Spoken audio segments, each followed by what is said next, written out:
siang ini kita dapat melaksanakan kegiatan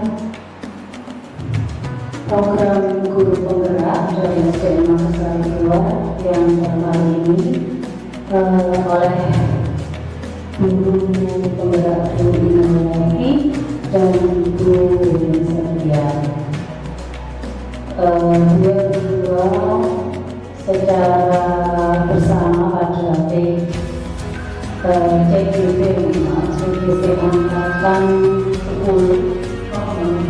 angkatan 9 melaksanakan rangkaian kegiatan aksi nyata berkaitan dengan kepemimpinan di sekolah. Beliau juga guru-guru terpilih secara seleksi yang cukup ketat, telah melalui 2 tahap seleksi administrasi tertulis maupun seleksi wawancara. Dan beliau sekarang ini pada program pendidikan guru penggerak akan menjadi pemimpin pembelajaran dan berperan sebagai agen pendorong transformasi pendidikan di Indonesia, khususnya guru dari SDN Kota Mojokerto. Saya ucapkan terima kasih sebesar-besarnya. Saya berikan penghargaan dan apresiasi kepada semua Bapak Ibu guru yang telah berkenan mau menyempatkan waktu. Kita akan melaksanakan program-program beliau berdua. Untuk itu beliau berdua juga memberikan support, motivasi, dukungan dari teman-teman semua.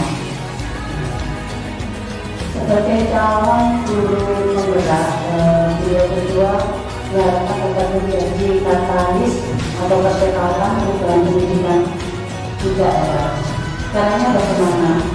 Yang pertama dari langkah yang sudah beliau laksanakan, yaitu menggerakkan komunitas belajar untuk rekan guru di sekolah dan di wilayahnya. Yang kedua menjadi role model praktek pembelajaran bagi rekan guru lain terkait pengembangan pembelajaran di sekolah. Yang ketiga mendorong peningkatan kepemimpinan murid di sekolah. Yang keempat membuka ruang diskusi positif dan ruang kolaborasi antar guru dan pemangku kepentingan di dalam dan di luar sekolah untuk meningkatkan kualitas pembelajaran. Dan kelima menjadi pemimpin pembelajaran yang mendorong well-being ekosistem pendidikan di sekolah. Itu adalah yang peran dari guru penggerak. Mohon izin saya selaku di sini Kepala Satuan Pendidikan di SDN Makassar 2 sangat berbahagia dan bangga menjadi bagian dari beliau, Bu Inayah dan Bu Weni. Bagaimana beliau berdua akan mendefinisikan kegiatan program-program yang sudah ditempuh, kemudian ditularkan dan disebarluaskan dari yang terdekat di SDN Makassar 2 ini. Semoga setiap program, kegiatan, setiap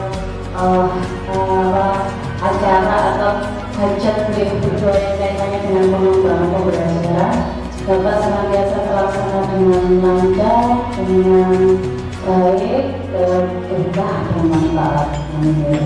Dan kita semua di sini juga merasakan manfaatnya, merasakan dampak dari perubahan yang sudah berusaha dilaksanakan oleh guru penggerak kita, Bu Inayati dan Bu Weni. Demikian sedikit bisa saya sampaikan. Saya juga mohon maaf kalau tidak ada salah kata atau kekurangan. Bagi saya terima kasih. Wassalamualaikum warahmatullahi wabarakatuh.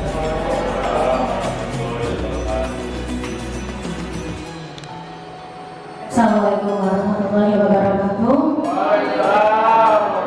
Ya, sebelumnya mohon izin Bu Reni, terima kasih kepada Bu Reni dan Bapak Ibu Suryo yang mau meluangkan waktunya untuk mengikuti penyebaran pemahaman dan pengalaman masyarakat budaya positif. Kegiatan ini sebetulnya adalah program aksi nyata yang harus saya sampaikan ke panjenengan tentang seperti apa sih budaya positif itu. Pada kesempatan ini ada beberapa hal yang akan saya sampaikan. Sebelumnya ada pertanyaan pemantik. Yang pertama, hubungan dapat mendisiplinkan anak. Panjenengan setuju atau tidak setuju? Setuju? Setuju, kita simpan dulu jawabannya, geng. Lalu yang kedua, pemberian hukuman dengan hal positif seperti membaca atau membersihkan halaman sekolah dapat meningkatkan disiplin anak. Setuju atau tidak setuju? Setuju. Oke, kita lihat lagi pertanyaan nomor 3. Memberi penghargaan dapat meningkatkan motivasi belajar anak. Sangat setuju. Oke. Sebelum kita membahas atau menjawab pertanyaan ini, kita perhatikan lagi slide selanjutnya. Oke, konsep utama budaya positif yang akan kita bahas sekarang yang pertama tentang perubahan paradigma belajar, disiplin positif, kebutuhan dasar manusia, motivasi perilaku manusia, posisi kontrol restitusi, keyakinan kelas, dan segitiga restitusi. Materi pertama tentang perubahan paradigma belajar. Nah, sekarang panjenengan kita coba praktekkan.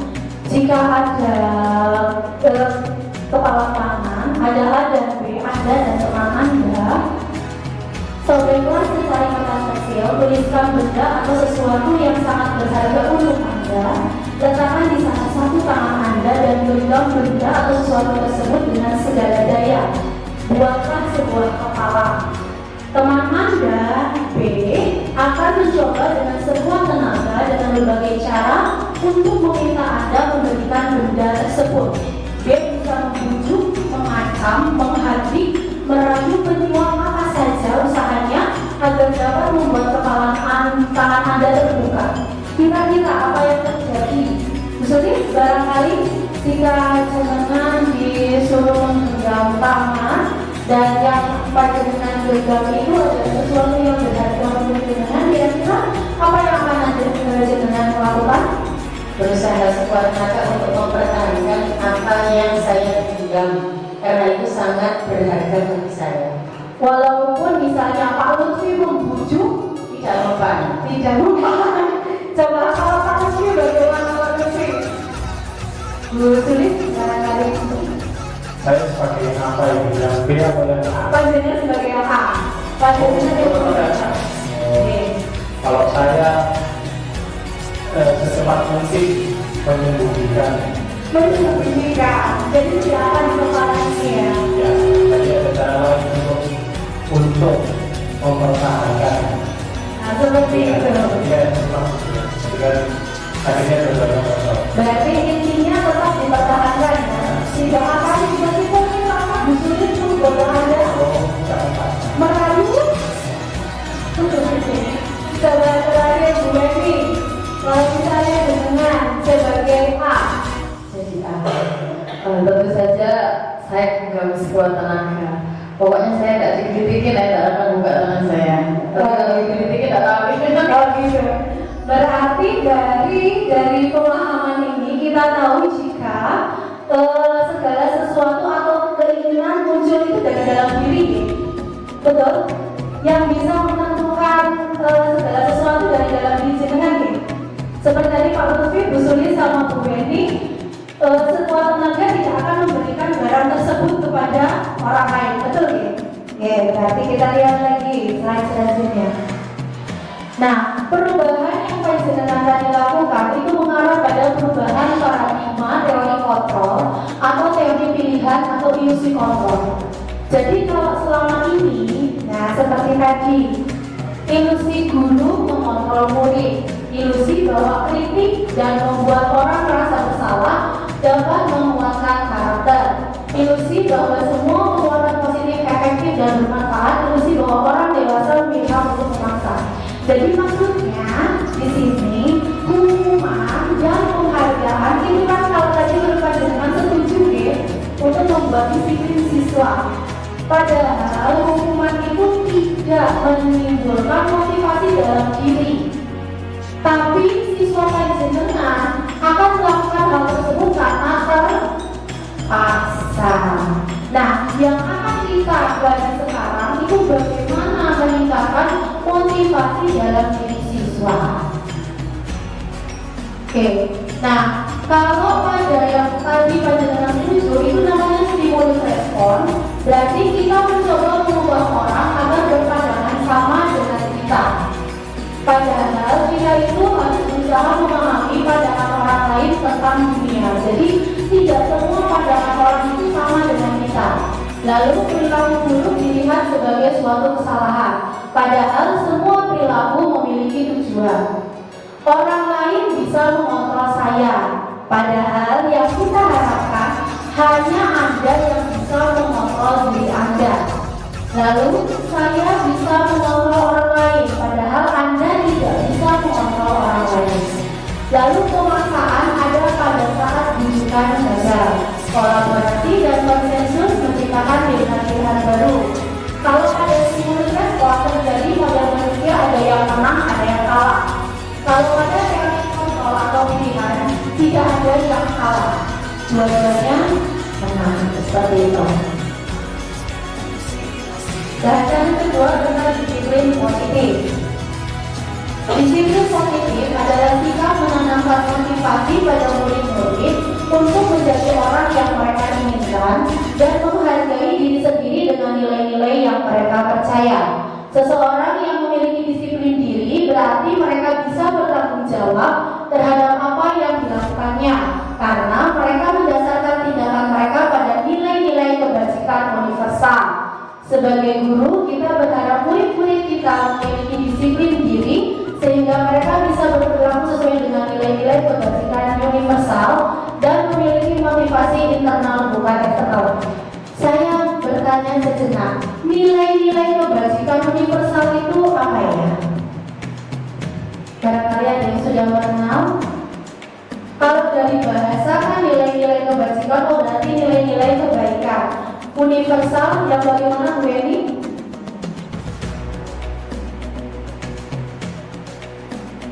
Nilai-nilai kebajikan universal adalah nilai-nilai kebaikan yang berlaku secara umum dan harus kita terapkan di murid-murid kita.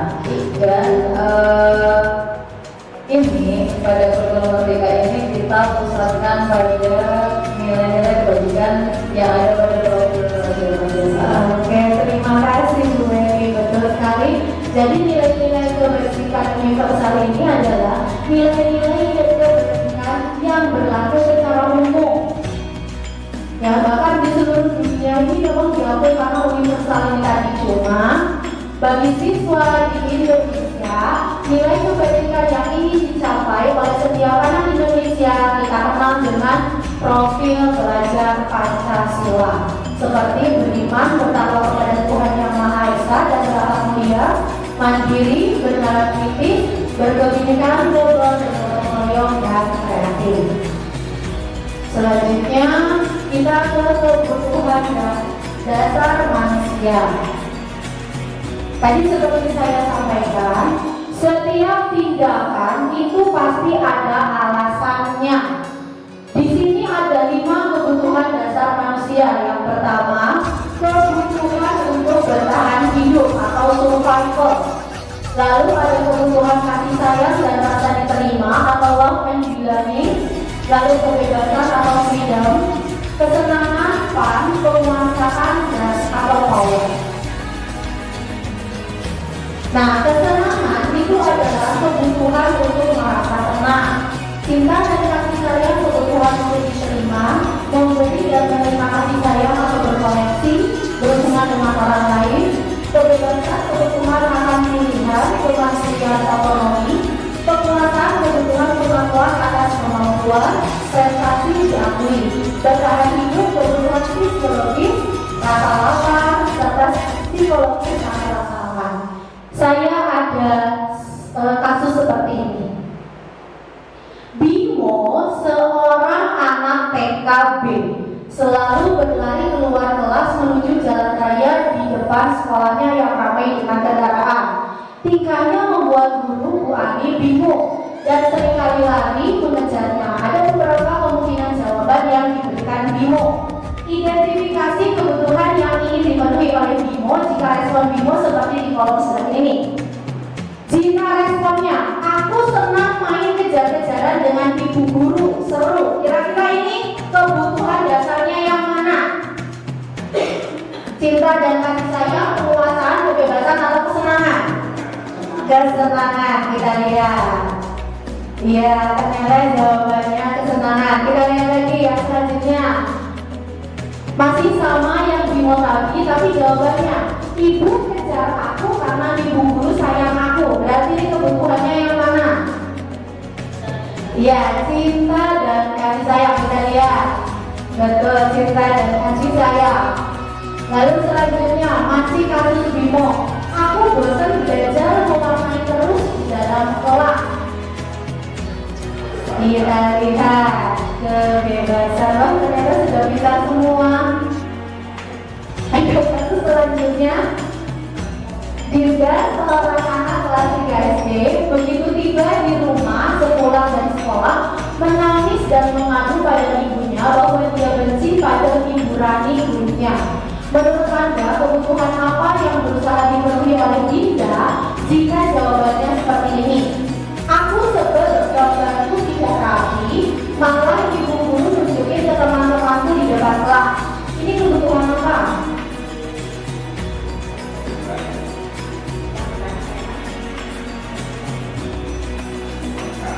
Iya, ada yang kebebasan, ada yang penguasaan, cinta dan kasih sayang. Oke, kita lihat ya.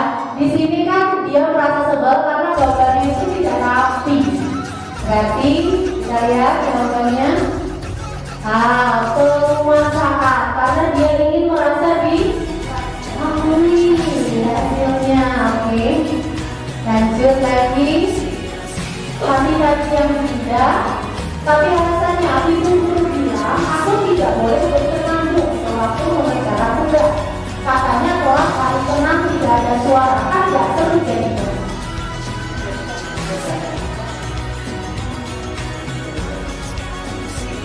Ini ya, ada kelas seru artinya. Iya, dan senang. Oke.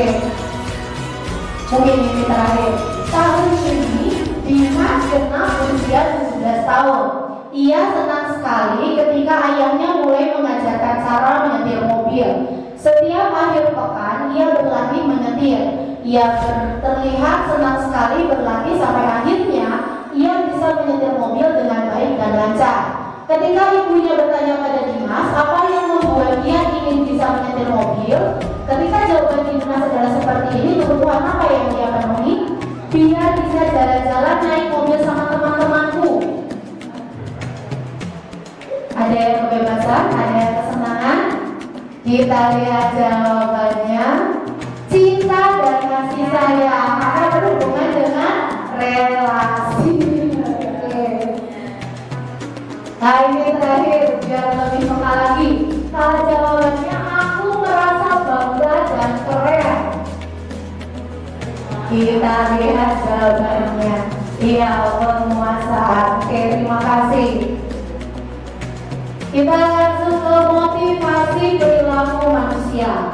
Seperti tadi yang sudah disampaikan, untuk teori motivasi perilaku manusia ini adalah motivasi manusia dalam melakukan sesuatu. Ada yang pertama untuk menghindari ketidaknyamanan atau hukuman. Ada juga yang kedua untuk mendapatkan imbalan dari orang lain atau institusi. Nah, kedua motivasi ini hanya memberikan motivasi eksternal atau motivasi dari luar. Jadi tidak menumbuhkan kesadaran pada dirinya dan diri siswa sendiri. Contoh, Sulit misalnya. Sulit ini siswa kelas 4. Nah, Sulit ini takut tidak mau berangkat ke sekolah karena sering dihukum gurunya. Otomatis Sulit datang ke sekolah karena dia takut dihukum, seperti itu ya.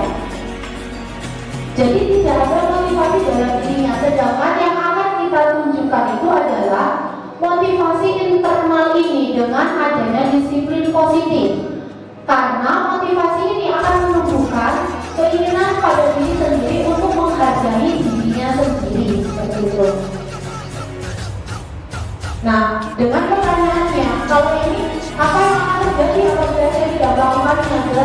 takut karena dosa iman. Terus kalau ibadah, kira-kira apa yang akan saya dapatkan ya apabila saya melakukannya? Kalau untuk menghargai diri, saya akan menjadi orang seperti apa bila saya melakukannya seperti itu? Ini hukuman dan penghargaan perbedaannya. Jadi intinya, kalau Tuhan dengan mampu memberikan penghargaan itu adalah kemungkinan berupa penghargaan. Karena penghargaan itu juga tidak memunculkan motivasi intrinsik. Sekarang kita akan bertanya tentang hukuman atau konsekuensi. Kalian mencatat 100 kali di dalam buku kalimat saya tidak akan terlambat lagi karena terlambat ke sekolah. Termasuk hukuman atau konsekuensi? Hukuman. Lari mengelilingi lapangan basket 2 kali karena terlambat hadir di sekolah. Hukuman. Murid diminta untuk push up 15 kali karena tidak menggunakan masker ke sekolah. Hukuman. Menggantikan kertas tugas teman yang telah dicoret-coret. Konsekuensi. Membersihkan tumpahan air di meja tulis karena tersenggol pada saat belajar. Konsekuensi kita lihat jawaban kita bersama. Oke, betul oke. Jadi yang tadi mencatat termasuk hukuman, yang kedua juga hukuman, yang ketiga hukuman. Oke. Jadi sudah peka dengan perbedaan hukuman dan konsekuensi. Di sini perbedaan hukuman dan konsekuensi. Kalau hukuman itu sesuatu yang menyakitkan, yang harus terjadi. Kalau konsekuensi memang sesuatu yang harus terjadi. Hukuman membuat anak sakit baik secara fisik maupun hati untuk jangka waktu yang lama. Kalau konsekuensi membuat anak merasa tidak nyaman tapi dalam jangka waktu pendek. Hukuman membuat anak membenci disiplin, konsekuensi anak menghargai disiplin. Hukuman bersifat paksaan, konsekuensi stimulus tanggapan. Hukuman mendorong anak menyakiti diri sendiri, konsekuensi mendorong anak agar mudah menyesuaikan diri. Hukuman konsep diri yang buruk, konsekuensi baik. Hukuman anak belajar untuk menyembunyikan kesalahan. Kalau konsekuensi anak belajar untuk mematuhi peraturan. Hukuman marah, rasa bersalah, dipermalukan, merasa tidak dihargai. Sedangkan konsekuensi kehilangan hak, dibuat tidak nyaman, diasingkan untuk sementara. Nah, yang akan kita lakukan adalah melakukan restitusi. Restitusi adalah proses menciptakan kondisi bagi murid untuk memperbaiki kesalahan mereka, sehingga mereka bisa kembali pada kelompok mereka dengan karakter yang lebih kuat. Restitusi merupakan proses kolaboratif yang mengajarkan murid untuk mencari solusi untuk masalah mereka dan membantu murid berpikir tentang orang seperti apa yang mereka ingin menjadi atau tujuan kuliah dan bagaimana mereka harus memperlakukan orang lain. Nah, yang akan kita lakukan adalah menuju pada restitusi ini. Jadi bukan konsekuensi, restitusi ini di atasnya nanti konsekuensi. Kalau konsekuensi itu sifatnya netral, kalau restitusi ini positif. Ini perbedaannya, kita skip saja. Lalu ciri-ciri restitusi itu bukan untuk menebus kesalahan, namun untuk belajar dari kesalahan, memperbaiki hubungan, tawaran bukan paksaan, menuntut untuk melihat ke dalam diri, mencari kebutuhan dasar yang mendasari tindakan, fokus pada karakter bukan tindakan, fokus pada solusi, mengembalikan murid yang berbuat salah pada kelompoknya. Oke. Sekarang tentang posisi kontrol restitusi. Nah, untuk teori kontrol ini melalui serangkaian riset dan berdasarkan pada teori kontrol Dr. William Gosser berkesimpulan ada 5 posisi kontrol yang diterapkan seorang guru dalam melakukan kontrol. Yang pertama, posisi penghukum, mungkin yang biasanya saya lakukan juga selama ini. Lalu pembuat merasa bersalah, teman, pemantau, dan manajer.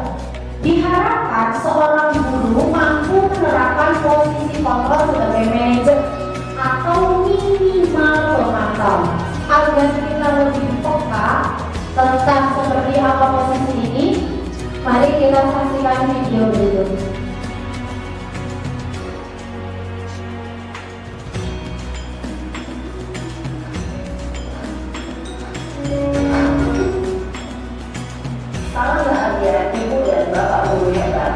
Dalam penerapan disiplin positif restitusi, salah satu program yang dikembangkan adalah 5 posisi kontrol. 5 posisi kontrol dalam restitusi adalah proses perjalanan seorang pendidik agar dapat mengenali dirinya. Pada video kali ini, kita akan membahas tentang 5 posisi kontrol yang dikembangkan oleh Diane Rosser dan contoh penerapan.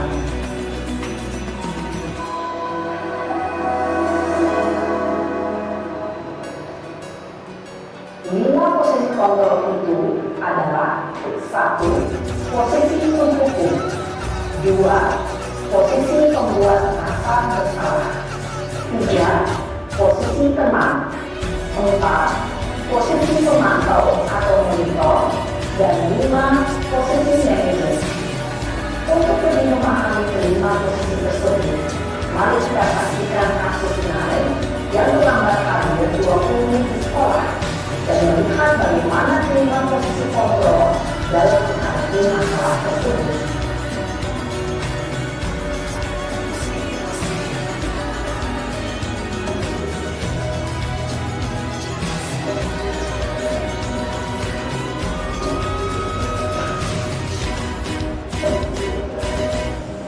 Naren! Sini kamu!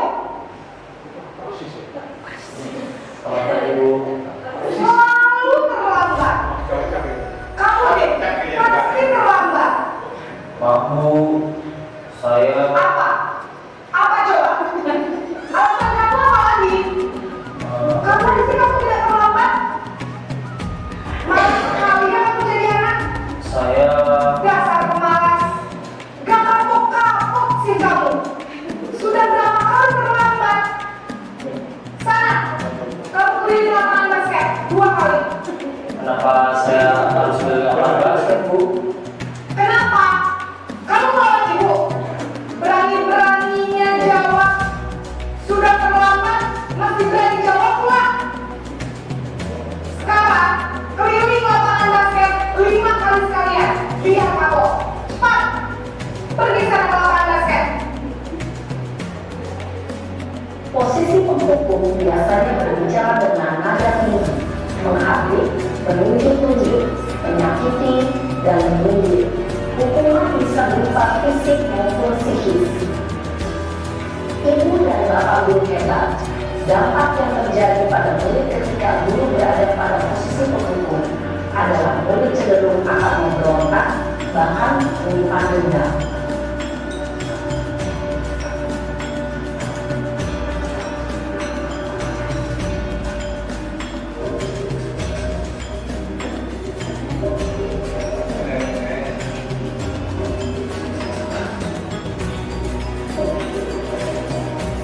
Naren!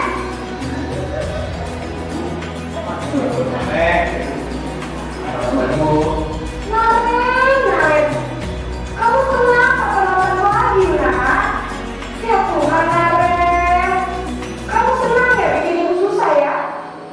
Kalau kamu terlambat lagi, nanti ibu yang ditegur bapak kepala sekolah, nak. Disangka ibu tidak bisa membina kamu. Duh, gimana ini? Maaf, Bu. Duh, Gusti Naren. Kamu susah ya kalau ibu ditegur bapak kepala sekolah. Terus, sekarang ibu harus tulis apa yang ibu absen? Ini kamu sudah sering terlambat loh. Ibu harus apa coba? Maaf, Bu. Maaf sekali. Ya sudah, lain kali jangan bikin ibu susah lagi ya nak ya. Ibu tidak akan buat lagi kalau ibu diserut. Bisa jatuhan kalau ibu ditegur bapak kepala sekolah. Sekarang cepat keluar. Maaf ya, Bu. Maaf sekali. Posisi pembuat rasa bersalah berbicara dengan nada tenang, cenderung lembut. Namun kata-kata yang diutarakan membuat murid merasa menjadi orang yang gagal, memandang buruk dirinya sendiri, merasa tidak berharga, dan tidak sanggup membahagiakan orang lain. Ketika guru mengambil posisi pembuat rasa bersalah, murid akan menganggap dirinya yang bersalah dan ia akan menyimpan emosi negatif tersebut di dalam dirinya.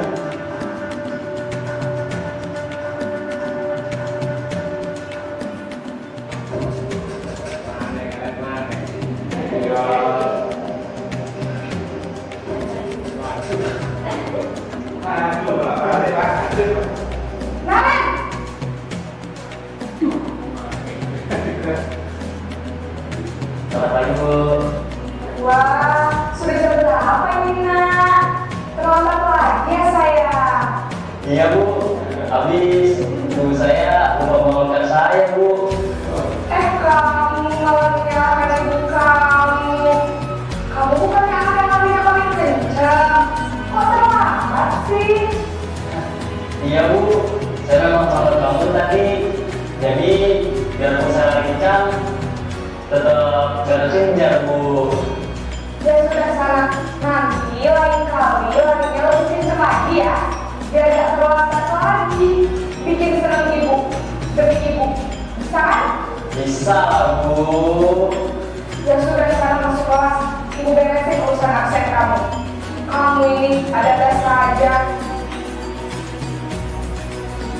Dalam posisi teman, guru berbicara dengan nada suara ramah, akrab, cenderung bersenda di pulau untuk menjaga suasana tetap santai. Murid akan merasa senang, aman, dan akrab dengan guru. Identitas yang tercipta adalah identitas sukses atau berhasil.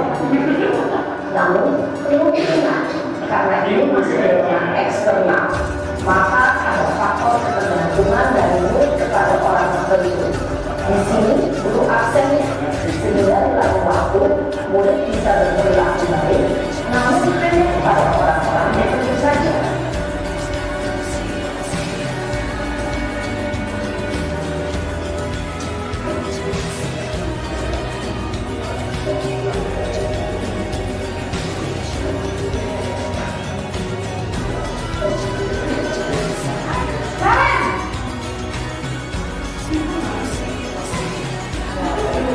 Selamat pagi Bu. Karen, apa peraturan sekolah kita tentang jam berapa kita harus masuk sekolah nak? Kita harus di sekolah jam 7 Bu. Iya betul, sekarang sudah jam 7.20. Kalian sudah tahu konsekuensinya jika terlambat hadir? Paham Bu, saya harus tinggal kelas pas jam istirahat selama 20 menit. Iya benar, konsekuensinya demikian. Jadi nanti jam 9.30 pas istirahat, kamu harus tinggal di kelas, kerjakan tugas tambahan untuk ketertinggalan kamu, ya? Baik Bu. Posisi pemantau mengandalkan penghitungan atau data untuk mengontrol murid. Guru mengarahkan murid berdasarkan peraturan dan konsekuensi. Seorang pemantau menunjukkan bahasa tubuh dan ekspresi wajah yang datar dan cenderung formal.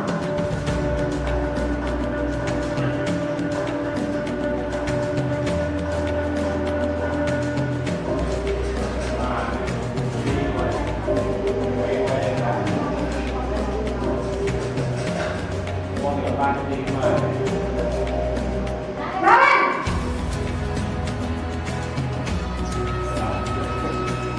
Selamat pagi Bu. Selamat pagi Karen. Maaf Bu, saya terlambat.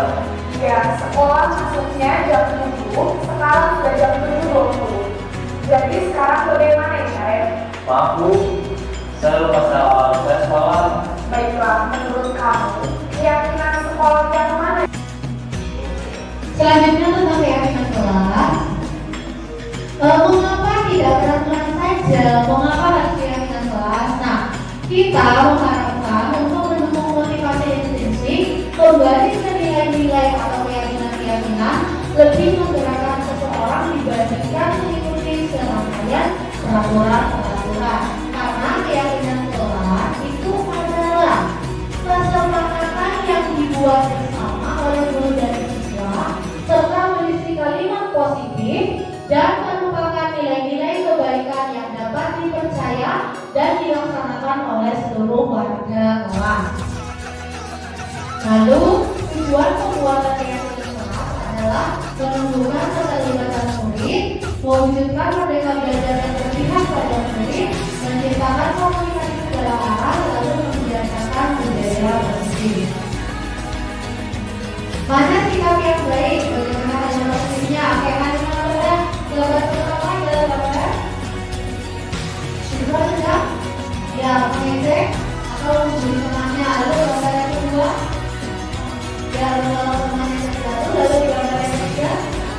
Menyontek dari 3 gambar ini gambar yang sangat baik ya.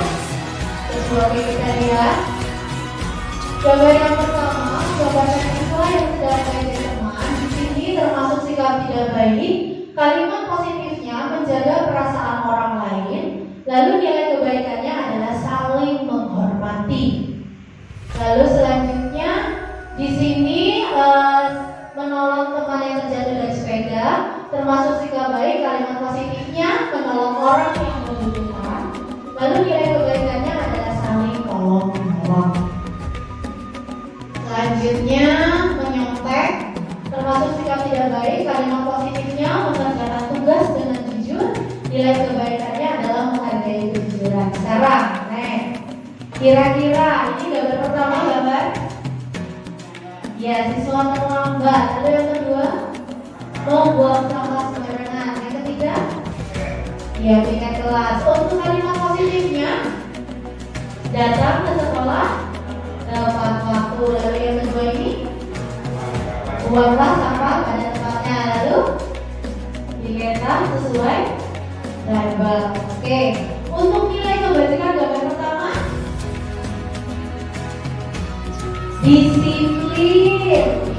Lalu untuk yang keduanya, menjaga kebersihan. Yang ketiganya, menjaga kebersihan. Nah, menjaga kebersihan dan disiplin itu adalah yang kalimat yang ditulis pada keyakinan kelas, sehingga keyakinan kelas itu sifatnya masih umum dan terdiri dari beberapa kalimat positif. Seperti tadi, menjaga kebersihan itu bisa termasuk membuang sampah pada tempatnya, juga piket kelas sesuai jadwal, seperti itu ya.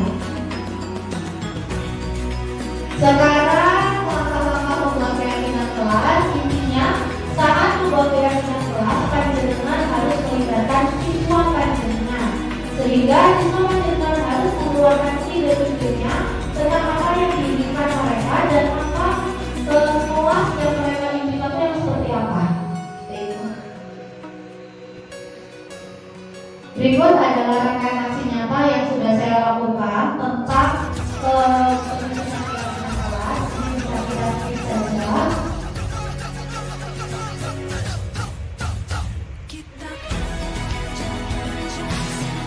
Di sini ada segitiga restitusi. Segitiga restitusi ini adalah langkah yang kita harapkan diambil oleh seorang guru yang memposisikannya sebagai manajer untuk menyelesaikan suatu masalah. Segitiga restitusi sendiri adalah proses menciptakan kondisi bagi murid untuk memperbaiki kesalahan mereka, sehingga mereka bisa kembali pada kelompok mereka dengan karakter yang lebih kuat. Menurut dosen tahun 2004. Segitiga restitusi terdiri dari 3 tahap. Yang pertama, menstabilkan identitas, lalu validasi tindakan yang salah, yang ketiga menanyakan keyakinan. Pada menstabilkan identitas, yaitu memberikan pemahaman kepada murid bahwa tidak ada manusia yang sempurna dan membuat kesalahan adalah bagian dari pembelajaran. Lalu mengubah identitas murid dari orang yang gagal karena melakukan kesalahan menjadi orang yang sukses. Pada kegiatan menstabilkan identitas, guru berkata, berbuat salah itu hal yang manusiawi, tidak ada manusia yang sempurna, lalu bapak ibu juga salah, dan sebagainya. Lalu untuk validasi tindakan yang salah, setiap tindakan murid dilakukan dengan suatu tujuan, yaitu memenuhi kebutuhan dasar yang tadi ada 5. Lalu mengubah pandangan guru dari teori stimulus respon ke cara berpikir proaktif yang mengenali tujuan dari setiap tindakan. Guru berkata, kamu bisa saja lakukan hal yang lebih buruk, tapi kamu tidak melakukannya kan? Juga apa yang penting bagi kamu, terus apa alasan kamu melakukan hal seperti itu? Terakhir adalah menanyakan keyakinan. Di sini murid diberi pertanyaan yang dapat menghubungkan keyakinan murid dengan keyakinan kelas yang telah disepakati bersama. Lalu mengumpulkan masing-masing prinsip dalam diri murid untuk menghargai diri sendiri dengan menerapkan nilai-nilai kebajikan universal yang telah disepakati pada keyakinan kelas. Jadi guru berkata, apa nilai yang kita percaya, lalu nilai universal apa yang kita sepakati, seperti ini ya. Nah, ini adalah rangkaian aksi nyata yang saya lakukan tentang segitiga restitusi. Ini kita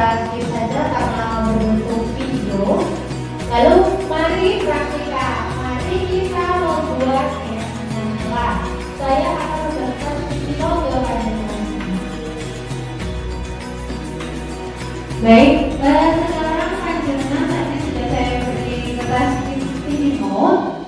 Sekarang bisa panjenengan tulis peraturan kelas. Satu saja peraturan kelas ini. Kita belajar membuat keyakinan kelas. Bisa panjenengan buat satu saja peraturan kelas.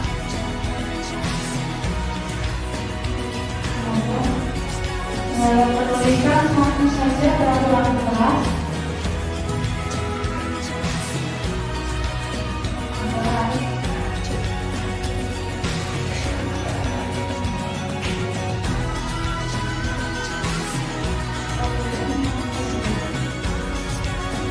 Kalau sudah menuliskan peraturan kelas, bisa ditempel di sini.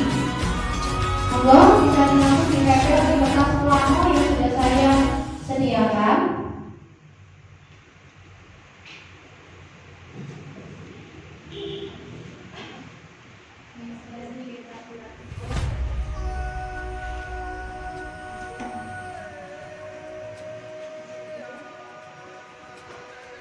Kalau saja mohon.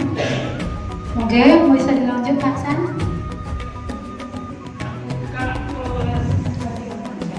Di sini Pak San. Oke, terima kasih. Oke, terima kasih. Ada 1, 2, 3, 4, 5, 6. Kita lihat. Memakai atribut dengan lengkap, datang tepat waktu, berucap sopan dan santun, datang ke sekolah tidak boleh terlambat. Ini ya, saya ngomongkan karena sama. Datang ke sekolah kurang dari jam 7. Oke, ini saya kelompokkan lagi. Mengakui kesalahan dengan minta maaf. Wah, ini ada yang baru. Baik.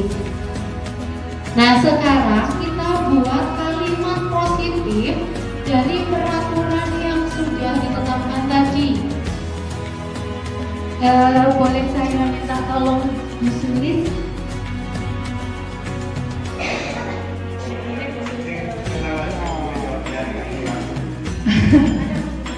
Yang satu, kalimat positif dari memakai atribut dengan lengkap. Kira-kira apakah sudah kalimat positif? Kalau sudah silakan dicatat lagi. Oke, Bu Weni.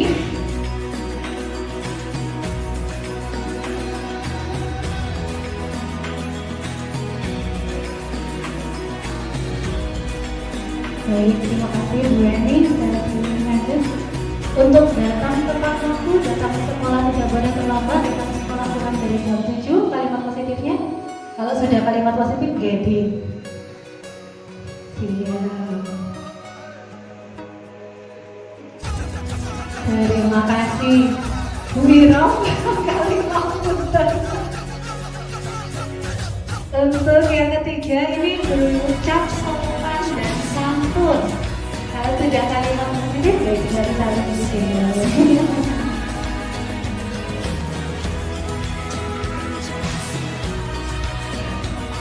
Sopan dan santun.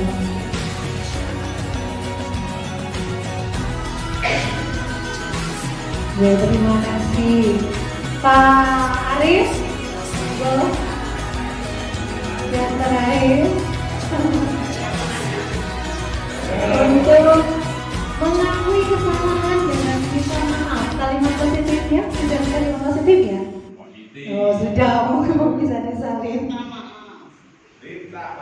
Mengakui kesalahan. Minta maaf. Mengakui kesalahan. Mengakui kesalahan. Ini tulisan Anda loh. Ya, tulisan profesor. Mengakui kesalahan dengan minta maaf. Baik.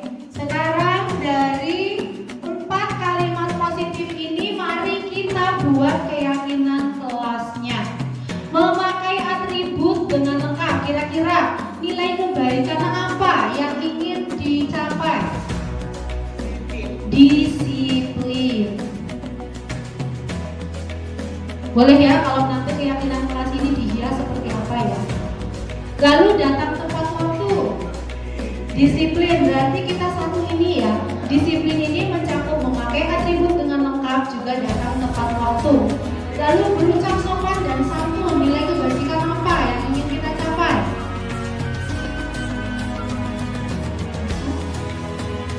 Itu ya. Sopan, menghormati orang lain.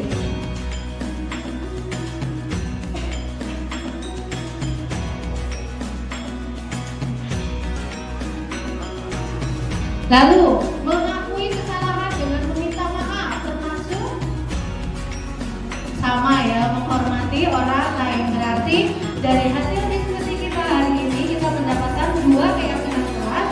Yang pertama disiplin. Disiplin itu bisa mencakup memakai atribut dengan lengkap dan tepat waktu. Lalu menghormati orang lain mencakup berucap sopan dan santun, lalu mengakui kesalahan dengan Geng, demikian perkataan dari saya. Tepuk tangan untuk kita semua. Terima kasih atas perhatian dan kehadiran panjenengan semua.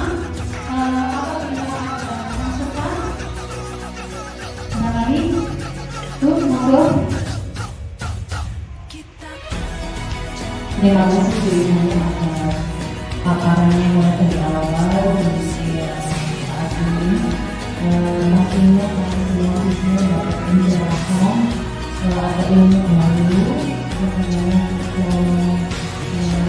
menjalankan hal-hal positif, kemudian filosofis dan esensi awal alasan yang mendasar kita melaksanakan hal-hal positif, mulai dari peraturan, kemudian kalimat positif hingga menjadi keyakinan.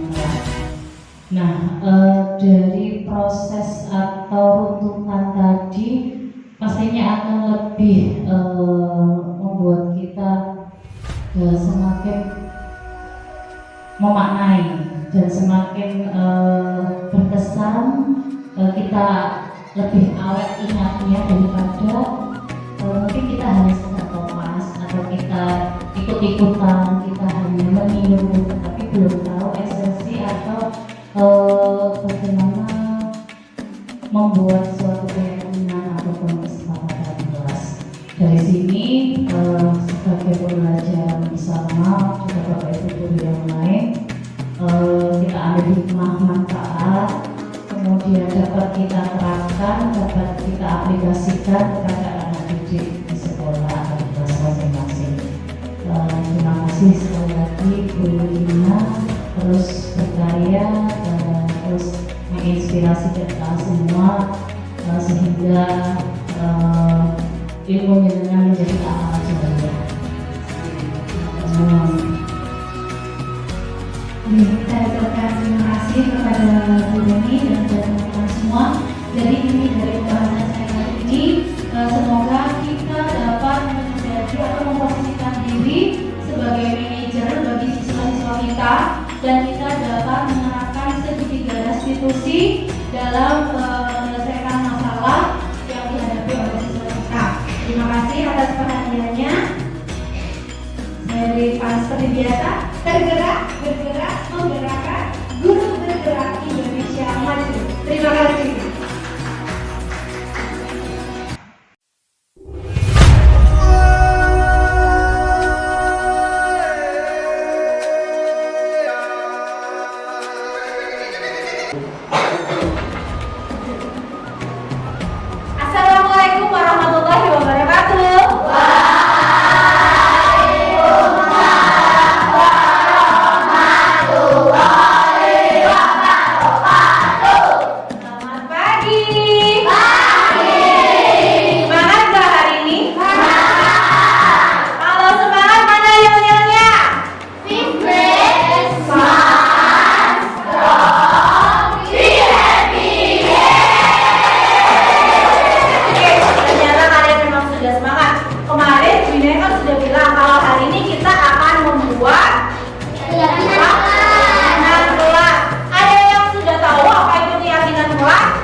Misalnya, jangan tidur terlalu malam. Berarti kalau untuk membuatnya menjadi kalimat positif bagaimana? Tidur.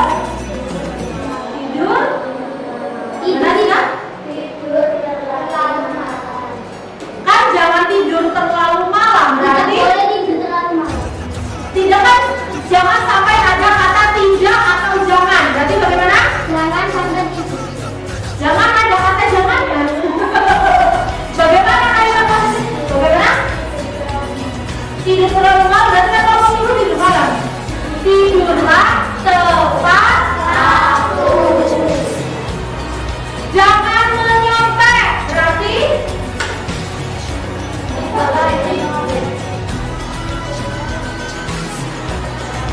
kerjakan dengan jujur, pintar aja. Oke. Jadi kalimat positif tidak mengandung kata tidak atau jangan.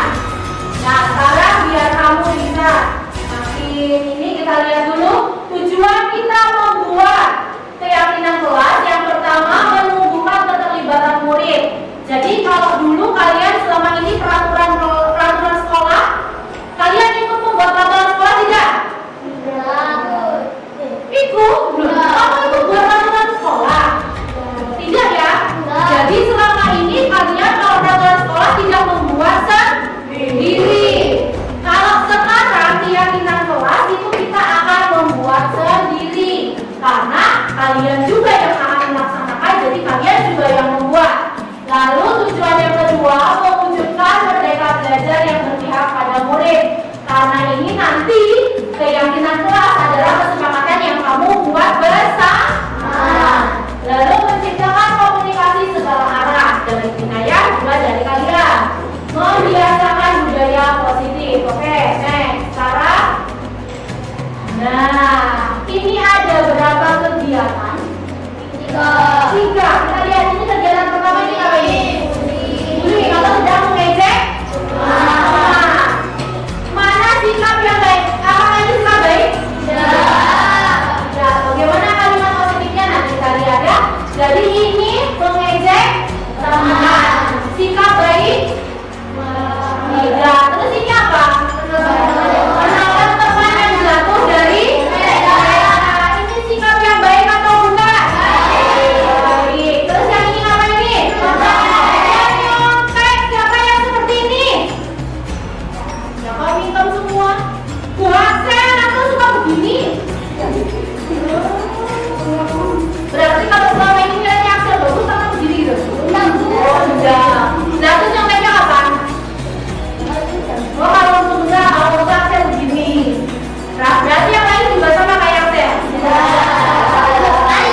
saja deh. Sebelah sini sikap yang boleh, sebelah sini sikap yang tidak boleh. Sudah bersiap ya. Satu ini satu saja, ya. Hanya satu saja, pilih yang menurut kamu paling kamu inginkan. Boleh Widaya minta tolong bagikan? Bagikan sudah dari sana satu-satu.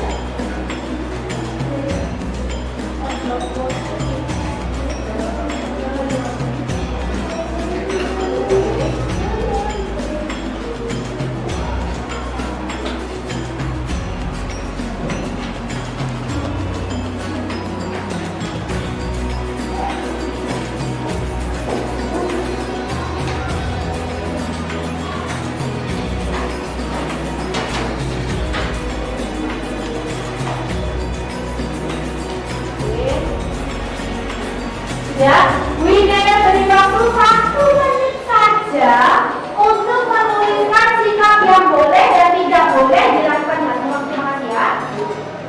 1 menit aja. Kalau sudah selesai, kamu boleh langsung menempel di sini ya. Boleh langsung ditempelkan apakah yang tidak boleh atau yang boleh. Silakan. 1 saja ya, nggak usah banyak-banyak. Saya punya 10, beda 9-nya buat nanti. Kalau memang kamu mau lebih dari 1, bisa kita lagi videonya lebih naik ya. Boleh. Yang tidak boleh sama yang boleh tulis di situ juga ada apa. Nanti tempelkannya dibedakan ya. Yang sebelah kanan itu yang boleh, yang sebelah kiri yang tidak.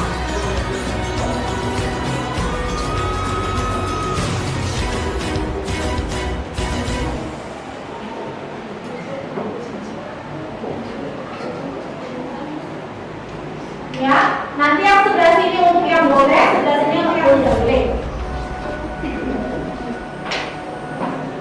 Atau kalau boleh itu berarti sikap yang baik atau tidak baik? Berarti sikap yang baik. Kalau yang tidak boleh berarti sikapnya tidak. Oke, silakan.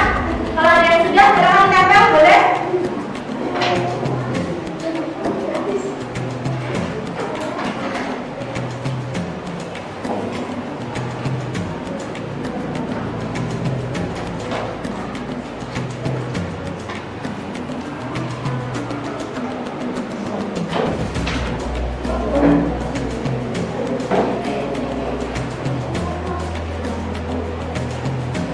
Kalau yang kurang atau mau nambah lagi boleh ya. Boleh ya, kalau mau nambah lagi boleh ya. Boleh ya.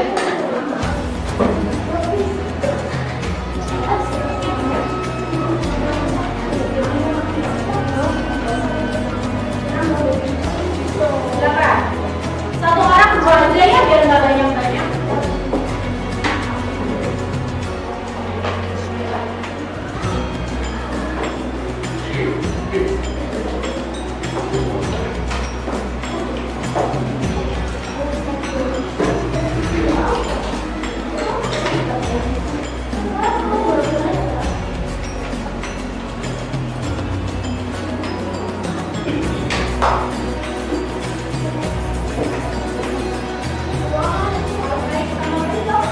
Tapi ini beda boleh ya.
Ini satu kelompok.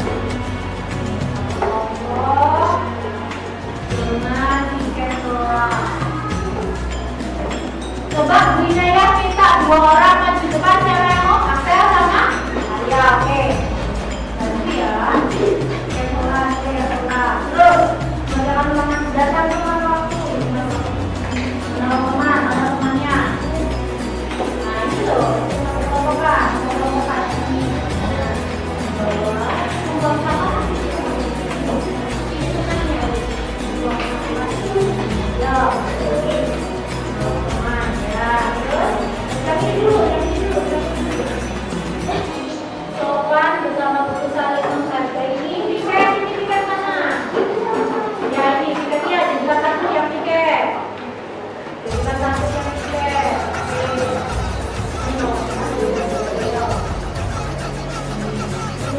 Oke, apa lagi?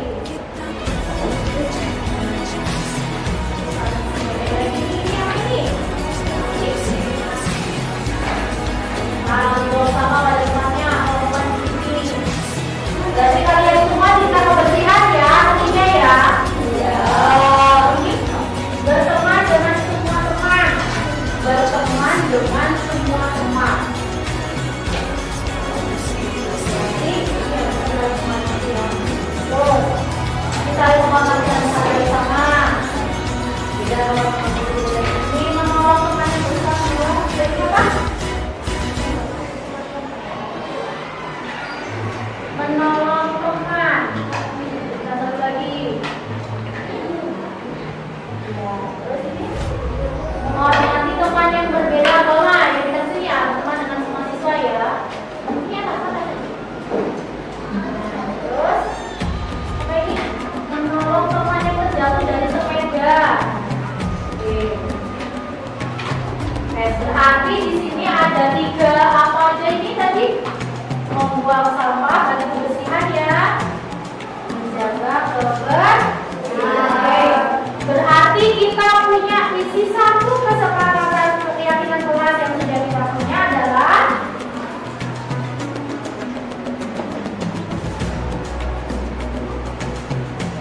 apa tadi itu? Menjaga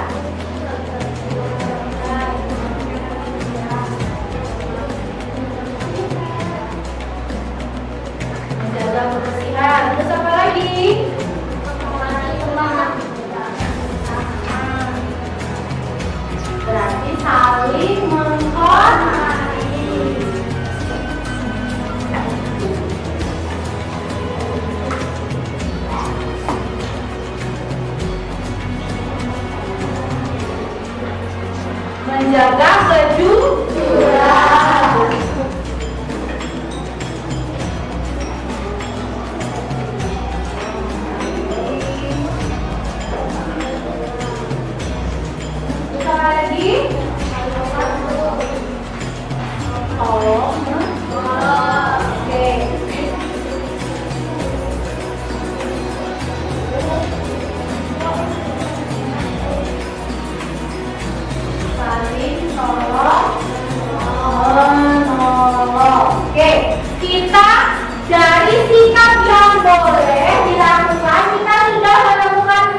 menjaga kebersihan, saling menghormati, menghargai kejujuran, disiplin waktu, menjaga keselamatan, dan saling tolong-menolong.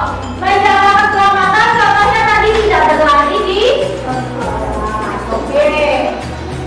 Sekarang kita semua sudah sepakat dengan keyakinan kelas ini? Siapa yang masih belum sepakat dengan di sini? Sudah sepakat semua? Sudah. Sepakat semua, ini Bu Hidayah tempel permanen ya, biar tidak bisa lepas lagi.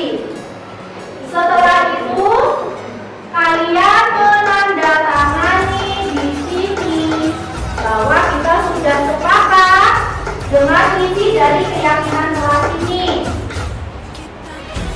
Oke, ini sudah permanen, sudah tidak bisa lepas lagi. Karena kita sudah sepakat ya. Karena kita sudah sepakat, ini sudah permanen, budaya sudah lab.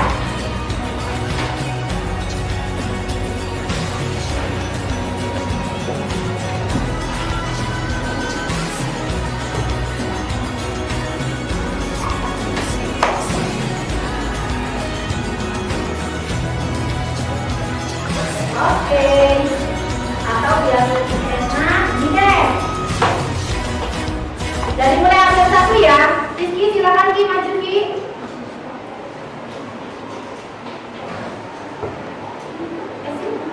Minta jempolnya. Minta jempol aja deh ya. Minta ya, tidak ada ini.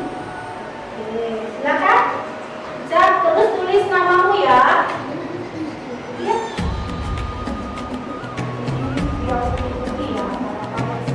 Nama masih? Tulis namamu. Tulis namamu. Oke, absen 2 maju. Ayo, kita percepat.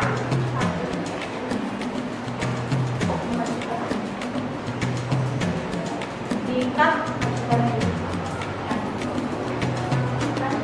5. Nama ya? Dan 5.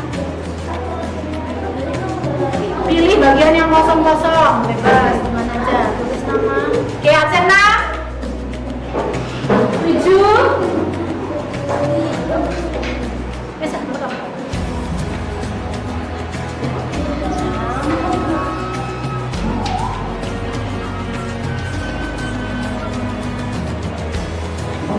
7.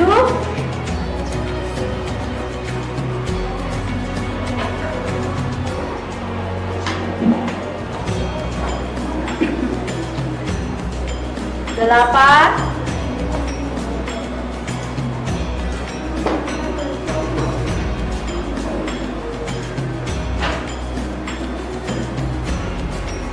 Isi yang kosong ya.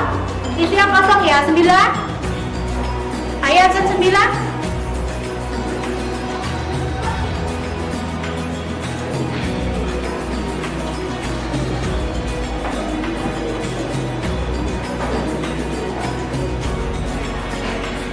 Yang kosong loh, nggak usah pendekatan. Tidak perlu berdekatan dengan teman ya. Maaf ya, pakai kiri. 10. 11.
18. 19.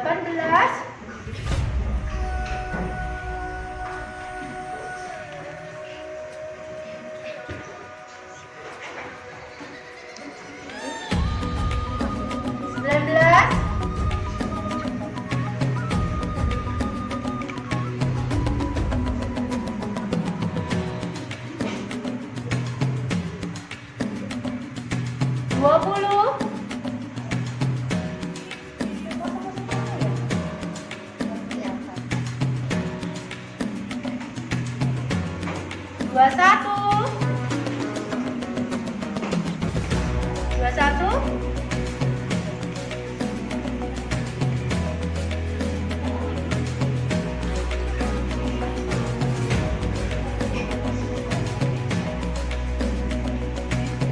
22.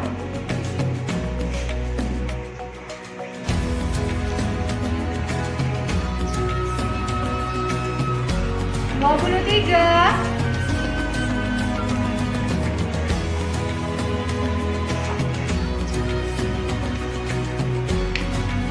24.